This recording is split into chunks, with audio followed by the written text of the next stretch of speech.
വിഷ്ണുശാലിനിയുടെ latest episode പ്രൊമോയിലെ Daisy ആണെങ്കിൽ ശിവൻ കെട്ടിയ ആ താലി ഇങ്ങനെ എടുത്തു വെച്ച് ഇങ്ങനെ നോക്കിക്കൊണ്ടിരിക്കുന്ന ആ ഒരു ടൈമിലാണെങ്കിൽ ആൻ്റണി പിന്നെ യോഹന്നാനും ഒക്കെ ഇങ്ങനെ റൂമിലേക്ക് ചെല്ലുന്നുണ്ട്. അന്നേരം പെട്ടെന്ന് ഡെയ്സി അതിങ്ങനെ ഒളിപ്പിക്കുന്നുണ്ട്.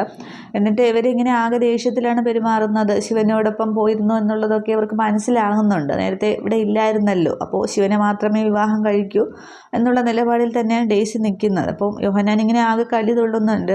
ഈ ഡെയ്സിയുടെ മുടിക്ക് ഇങ്ങനെ പിടിക്കുന്നുണ്ട്. തീർക്കുമെന്ന് പറഞ്ഞാലും തീരില്ലല്ലോ നിനക്ക് അവനോടുള്ള പ്രണയം എന്നൊക്കെ ഇങ്ങനെ പറയുമ്പോൾ എന്നിട്ട് ആ തലമുടി അങ്ങോട്ട് വിടുകയാണ്. ഡെയ്സിക്ക് വേദനയും ഉണ്ട്, പക്ഷെ നിന്നങ്ങ് കരയുകയാണ്. പക്ഷെ ആൻ്റണി, ഡേവിസും യോഹന്നാനും ഒക്കെ ഇങ്ങനെ ആകെ ദേഷ്യത്തിൽ നിൽക്കുന്ന ആ ഒരു സീൻ കാണിക്കുകയാണ്. അതിനുശേഷമാണെങ്കിൽ അവിടെ സത്യഭാമയുടെ വീട്ടിൽ സമയം ഉച്ചയാവുന്നുണ്ട്. അവർ യാത്രയ്ക്ക് പോകാനുള്ള ഒരു തയ്യാറെടുപ്പിൽ നിൽക്കുകയാണ്. പക്ഷേ കുട്ടികളെ വിളിച്ചുകൊണ്ട് വരാനായിട്ട് ഉച്ചയ്ക്ക് ചെല്ലാമെന്നാണല്ലോ പറഞ്ഞത്. അപ്പോൾ വിഷ്ണുവിനെ ആണെങ്കിൽ ഫോൺ വിളിച്ചിട്ട് കിട്ടുന്നുമില്ല. അങ്ങനെ ആ ഒരു സങ്കടത്തിൽ നിൽക്കുമ്പോൾ കമലിനാണെങ്കിൽ വീട്ടിലേക്ക് വരുന്നുണ്ട്. അതിന് കമലിനോട് സത്യഭാമ പറയുന്നുണ്ട്, വിഷ്ണുവിനെ വിളിച്ചിട്ട് കിട്ടുന്നില്ല, കുട്ടികളെ വിളിക്കാനാണെങ്കിൽ സമയവുമായി എന്നിങ്ങനെ പറഞ്ഞ് ആകെ ഒരു വെപ്രാളമൊക്കെയാണ്. രാഘവൻ നായർ കൂടെയുണ്ട്.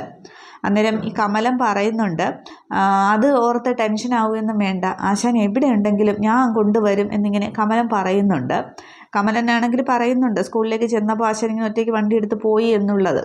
കമലം വിചാരിക്കുന്നത് വിഷ്ണുവാണ് ഓടിച്ചു പോയതെന്നൊക്കെ ഉള്ള ഉദ്ദേശത്തിലാണ് അവിടെ പറയുന്നതൊക്കെ.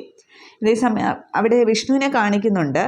വിഷ്ണുവിനെ ആണെങ്കിൽ ഒരു ഗോഡൗൺ എന്ന പോലെ ഒരു റൂമിൽ ഇങ്ങനെ അടച്ചിട്ട ആ ഒരു റൂമിൽ ഇങ്ങനെ കസേരയിൽ ഇരുത്തി ഇങ്ങനെ കെട്ടിയിട്ടിരിക്കുകയാണ്. കാല് രണ്ടും കൂടി ഇങ്ങനെ കെട്ടിയിട്ടുണ്ട്. കൈ ഇങ്ങനെ കസേരയുടെ കൈയിലേക്ക് രണ്ട് കൈയും ഇങ്ങനെ കെട്ടിയിരിക്കുകയാണ്. പക്ഷേ വിഷ്ണുവിന് ബോധം വരുന്നുണ്ട്.